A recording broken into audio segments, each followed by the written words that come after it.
stage. Give it up for Jake Kellner, everybody.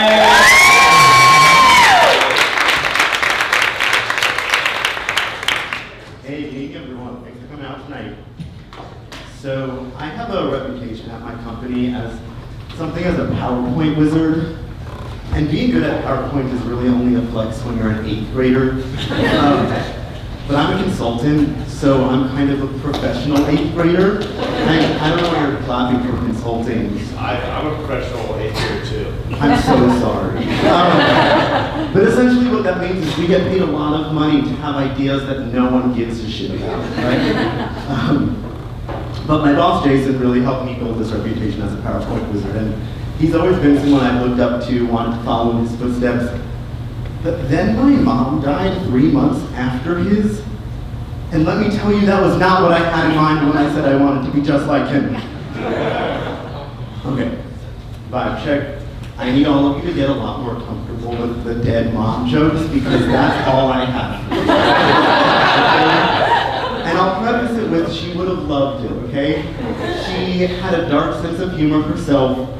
When I was 12 years old, she had a minor stroke, and 2 days later in the hospital bed, she was making stroke jokes while the old woman next to her was dying. Okay? I don't know why someone moved for that. I would tell you one of the jokes, but none of them were good. But you can't blame her, like she had a stroke, not a stroke of genius, so. But after she passed, my sister and I watched all 30 billion Marvel movies after ours. And I noticed this pattern. Captain America, orphan. Iron Man, orphan. Black Widow, orphan. Spider-Man, orphan. Taken in by aunt and uncle who were then murdered. So he's a double orphan.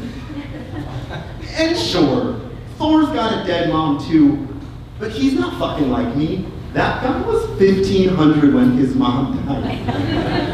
And let me tell you, after 1,500 Passovers of your mom suggesting you get a haircut and telling you it's about damn time that you marry Natalie Portman so she can become a fucking grandma, believe me, you're not gonna miss her at Passover next year. My therapist told me that he has started telling his friends and family that joke. So I won therapy. Which has been great, but at the same time, I now need to find a new therapist because why would I continue to see him? I am mad at Marvel though, because like logically I know that I'm not just going to become a fucking superhero because my mom died when I was 24, but emotionally I don't believe that, and so I took all reasonable measures to try to become a superhero. Yes, I listened to a podcast. It's called Grief is My Superpower, but all it did was teach me how to connect with people. I already won therapy, what do I need that for? I was really looking for the how to get bit by a radioactive spider and date Zendaya, or get injected with super serum and become a 6-foot Nazi punching god, because I'm not 6 foot. And all I got was learn how to stop the process of passing down generational trauma, which nobody did for me. Seriously, both of my grandfathers also lost a parent before turning 25. So I kind of like to consider myself something of like a trauma nepo baby.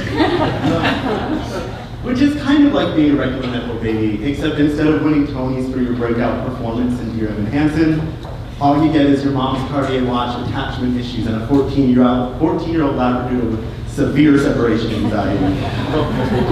It is so bad that I haven't been able to take a shit with the door closed in 2 years.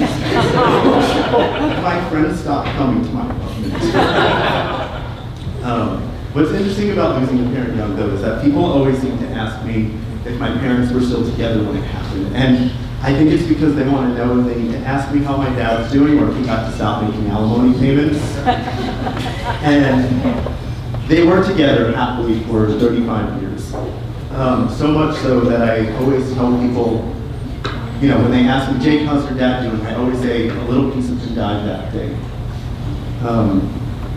Which I know it sounds really sad that I say that, but what I've neglected to tell all of you is that 10 years ago, my dad donated a kidney to my mom. So if you could all ask me how my dad's doing, a little piece of him died that day. Yeah, so my dad gave my mom a kidney, and my mom gave me a kidney disease. Don't feel bad, it's better than cancer. But it was really being hard being diagnosed with kidney disease at 20 years old because it's kind of like an old person's disease, and I really didn't like being on the same blood pressure medication as my creepy Uncle Marvin.